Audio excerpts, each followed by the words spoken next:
Assalamualaikum Ustaz. Salam. Ahlan. Gimana? Gimana Ustaz? Apaan nih? Batu Ustaz, akik Masya Allah. untuk pelaris usahanya Ustaz. Yang ini buat keberuntungan. Benar ente. Ente tahu nggak itu syirik keyakinan seperti itu? Tapi Ustaz ada hadis kan yang bilang kalau kita berhusnuzon sama batu, batu akan berhusnuzon sama kita. Ini dia nih.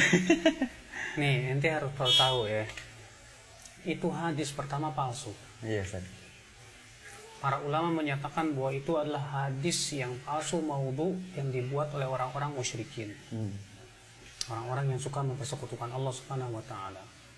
Di dalam Islam, kita nggak boleh meyakini batu itu bisa memberikan manfaat dan mudarat. Allah Subhanahu wa taala tegas dalam Al-Qur'an. Allah mengatakan dalam surat Al-A'raf ayat 188. Qul la amliku li nafsi naf'an wala dharran illa masyaallah. Katakan aku tidak memiliki untuk diriku manfaat dan mudarat kecuali dengan apa yang Allah kehendaki. Lihat Rasulullah SAW saja manusia yang paling mulia di sisi Allah. Ternyata Rasulullah SAW ya disuruh mengatakan oleh Allah dalam surat Al-A'raf ini, aku tidak memiliki untuk diriku manfaat dan mudarat kecuali dengan apa yang Allah kehendaki. Kalau itu Rasulullah yang masih hidup, bagaimana sudah meninggal? Apalagi benda-benda mati, Bang. Batu saya. Iya, itu dia. Kenapa pakai dua Ustaz? Ya, maka dari itu, Bang, pakai cincin boleh-boleh aja, Bang. Dulu juga Rasulullah SAW pakai cincin. Bahkan Rasulullah SAW memakai cincin dengan bertuliskan Muhammad Rasulullah. Tapi nggak boleh kita harus ada keyakinan-keyakinan tertentu kepada apalagi batu-batu akik sekarang nih ya. Iya. Oh, sekarang lagi ngetren banget kayaknya tuh, Bang. Hampir semuanya pakai Ustaz. Dan ini niatnya mau pelarisan, ini keberuntungan, segala macam seperti itu. Subhanallah. Itulah, maka dari itulah kita memang penting untuk menyadarkan kaum muslimin bahwa perbuatan seperti itu kesyirikan. Kita tidak mengingkari orang pakai cincin, enggak. Rasulullah dulu juga pakai cincin. Tapi yang kita ingkari adalah keyakinannya itu loh. Dia bilang katanya cincin batu akik itu kalau warnanya apa? Warna merah, biru, macam-macam. Dan yang lainnya punya ini bisa mengentekan jodoh lah, ini bisa melancarkan rezeki lah. Ini jelas kesyirikan.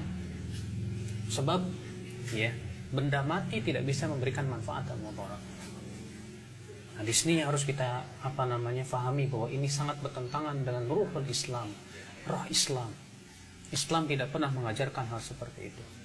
Bahkan Islam menganggap bahwasanya itu adalah merupakan kesyirikan.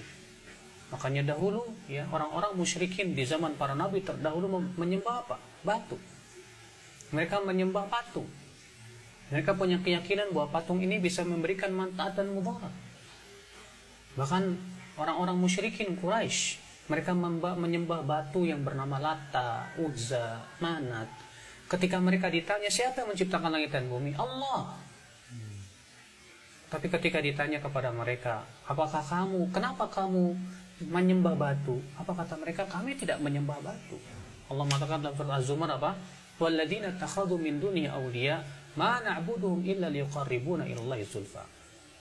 Orang-orang yang mengambil tandingan selain Allah, mereka berkata, kami tidak beribadah kepada mereka batu ini kecuali agar mereka mendekatkan diri kami kepada Allah sedekat-dekatnya. Bayangkan ya, ketika orang-orang musyrikin itu tidak menyembah batu, tapi mereka punya keyakinan ya patung-patung yang diberi nama orang-orang soleh ini setidaknya bisa mendekatkan diri mereka kepada Allah sedekat-dekatnya. Ternyata itu pun diingkari oleh Allah di dalam Al-Quran. Bagaimana kalau ternyata mereka punya keyakinan bahwa batu itu bisa memberikan manfaat dan mudarat? Islam mengajarkan, Bang, bahwa yang namanya bisa memberikan manfaat dan mudarat itu adalah hak Allah SWT. Tidak ada di dunia ini yang bisa memberikan manfaat dan mudarat kecuali Allah. Batu, benda. Keyakinan anak yang sangat salah kalau gitu saja. Oh jelas, salah banget, Bang. Bahkan di zaman sekarang ini terkadang ada orang berkata begini, saya sih yakin Allah yang memberikan manfaat dan mudarat. Batu ini cuma sebatas sebab aja syariat. Iya. Nah ini juga sebetulnya nggak benar, Bang. Yang harus kita pahami bahwa kita tidak boleh meyakini sesuatu itu sebab datangnya manfaat dan mudarat harus kecuali dengan syariat Allah Subhanahu wa taala. Kita tidak boleh mengambil syariat kecuali sesuai dengan yang Allah tentukan kepada kita. Kita tidak boleh mempunyai keyakinan bahwasanya batu akik ini sebab enteng rezeki, ini sebab yang memberikan rezeki memang Allah, tapi ini sebabnya. Kita katakan subhanallah, dari mana Anda katakan itu sebagai sebuah sebab? Mana dalilnya? Apakah Allah pernah menjadikan sebab tertentu untuk datangnya rezeki dengan tanpa dalil? Kalau kita pengen dapat rezeki, ya cari rezeki dong. Kita pengen enteng rezeki, ya jodoh, ya cari cewek dong. Ya. Maka dari itu kita harus berusaha. Bukan kemudian kita pakai batu akik segede gitu, udah gitu kita punya keyakinan bahwasanya batu-batu akik itu bisa memberikan manfaat dan mudarat, bisa mengentengkan rezeki lah, mengentengkan jodoh lah, supaya kedudukan tambah kenceng lah, dan yang lainnya. Bahkan terkadang juga ada yang punya keyakinan katanya itu ada khodam-khodamnya itu, Pak. Iya. Jin-jin khodam itu. Nah, padahal Allah Subhanahu wa taala memerintahkan kita untuk menjadikan setan itu sebagai musuh, Bang. Allah Taala berfirman, "Inna syaitana lakum aduwwun fattakhidhuhu aduwwa." Sesungguhnya setan itu musuh buat kamu, maka jadikan dia sebagai musuh.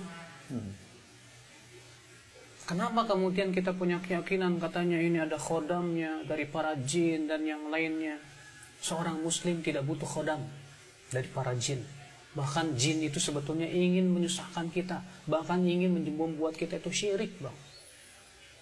Allah Ta'ala berfirman dalam surat Al-Jin, wa annahu kana rijalun minal ins ya'uduna birijalin minal jin fazaduhum rahaqa.